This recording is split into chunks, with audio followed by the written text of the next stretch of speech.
بسم الله الرحمن الرحيم. اللهم صل على سيدنا محمد. بنرحب بكم في قناتكم يوميات زملكاوي. الزمالك من غير حكام، من غير اتحاد الكوره، من غير المليارات بتاعه الارجان، من غير امام عاشور ابو 3.5 مليون دولار، من غير جراديشار ماكينه الاهداف، ماكينه الفشار، من غير تريزيجيه اللي جاي بحوالي 5 مليون دولار، من غير اشرف بن شرقي. بنكسب بمجهودنا، بنكسب بالحلال، بنجيب اجوان حلو. عشان كده الزمالك مدرسة الفن والهندسة. الزمالك يعني المكسب الحلال.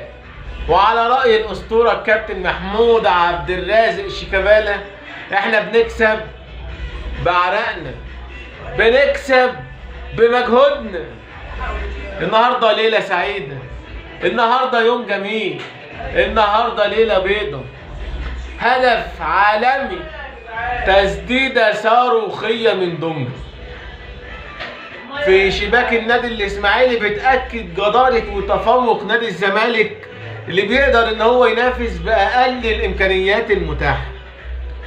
احنا يا جماعة اتحملنا كتير جدا كجمهور ومشجعين نادي الزمالك. لازم الحق يتقال.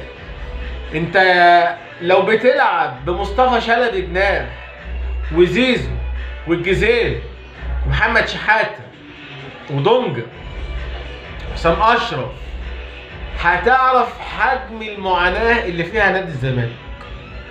الزمالك بيكسب بدعاء الوالدين وبعرق وكفاح ونضال رجالته ولاعيبته. الزمالك معهوش ملايين، الزمالك ما معهوش حكام.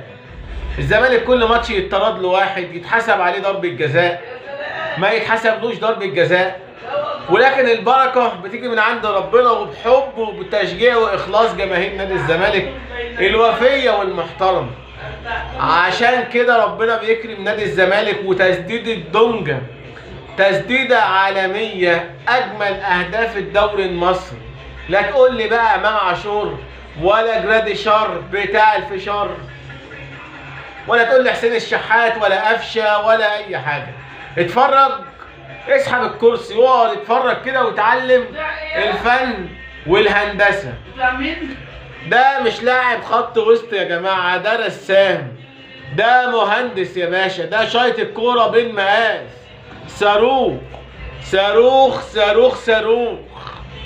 الف الف مبروك لنادي الزمالك الفوز النهارده.